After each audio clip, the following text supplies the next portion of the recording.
Hello everyone, welcome to my channel. So today we are going to see another topic in CCNA, that is Ether channel.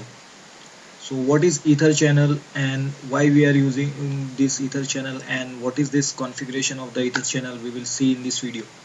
So I request you all to please subscribe my video. So let us move on to the video. So what is Ether channel here? So you can see here one of the way to reduce the STP convergence. So you all know that in any network, if one of the link fails, if if only a single link also fails, means the STP will converge.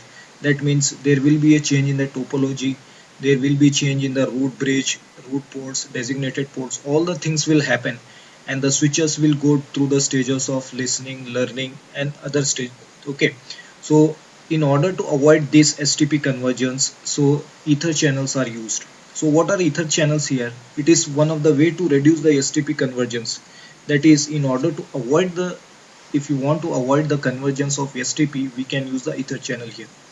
Okay, so what is Ether channel? So Ether channel combines multiple links. Actually, Ether channel, it is the combination of two or three or many or multiple links bundled into a single channel.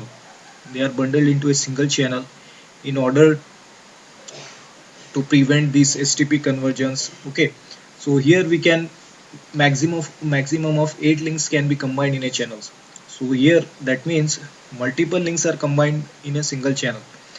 So here we can combine 8 links in a channel. Okay, so next, Ether channel can be configured. There is a one configuration command in order to configure this Ether channel. What is this is, you can see here, this is the configuration command. You have to write channel group number, and mode on. Example here is switch channel group 1 mode on. So Ether channel can be configured on both the switches on which the links are connected. Okay, on either of the switches we have to configure the Ether channel. Okay, now, so this is one of the diagram of Ether channel here. You can see there are two switches and multiple links are connected here. So we are connecting in this particular scenario. There are 4 links bundled under a single channel. So here these 4 links are connected to these switches and they are bundled in a single channel. Such type of connections we are calling it as a Ether channel. So when many links are combined under single channel, that is multiplied under single channel, that we are calling it as a Ether channel basically. Okay, so why this is used means, what is the use of this Ether channel means. For example, if there are 4 links here, if any one of the link fails also, if any one of the links fails also, our connectivity will be established. There will be no change in our connectivity or in the network, and also this will prevent the STP convergence. So the meaning of STP convergence is changes in the topology of the network, that is selection of root bridge, root ports, designated ports. All the things we have to, all the things will be done again and again.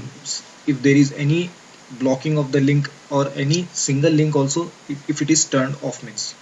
Okay, so here Ether channel will help us to avoid all these things there, and also the switches has to go through the listening and learning stages, so again increasing the time duration.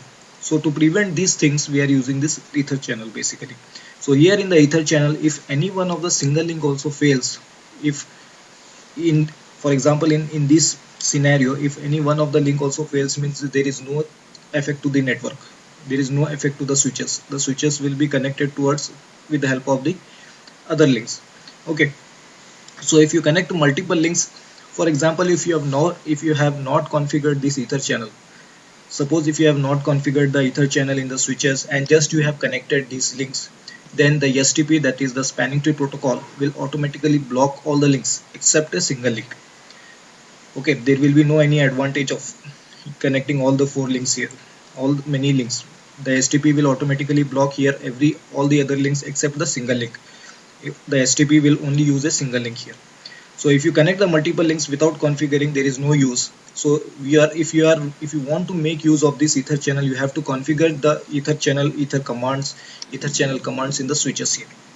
Okay, then only you can, the STP will make use of the Ether channel. Otherwise, there will be no use. Okay, so now since there are 4 links connected to these switches. Now the question arises that how these switches will forward the traffic on the 4 links. Okay, how the which link the switches will choose in order to send the traffic between each other. So the answer here is that which link is used by the switch to forward the traffic. So here the switches will use a very important concept here in order to forward the traffic, that is load balancing. Load balancing means the switches will distributes the traffic equally on all the links and they will send to the other switches. So that is called as load balancing. That is distributing the traffic equally on all the links. Okay, if you distribute equally on all the 4 links here, that is called as the load balancing. So the switches here now make use of the logic of the load balancing in order to forward the traffic. They are not using any single link here. They are utilizing all the links connected between these switches, but by the logic of the load balancing. Okay, so here the switch will use here load balancing logic and equally distributes the traffic on all the channel. So it will equally distributes the traffic on all the channel. Okay, so the ether channel prevents the STP convergence that may have occurred if only one link in a network have failed. So if in a network, if only a single link also failed, means then the STP will converge. Then again the switches will go to the listening stages, learning stages, and there will be a more time.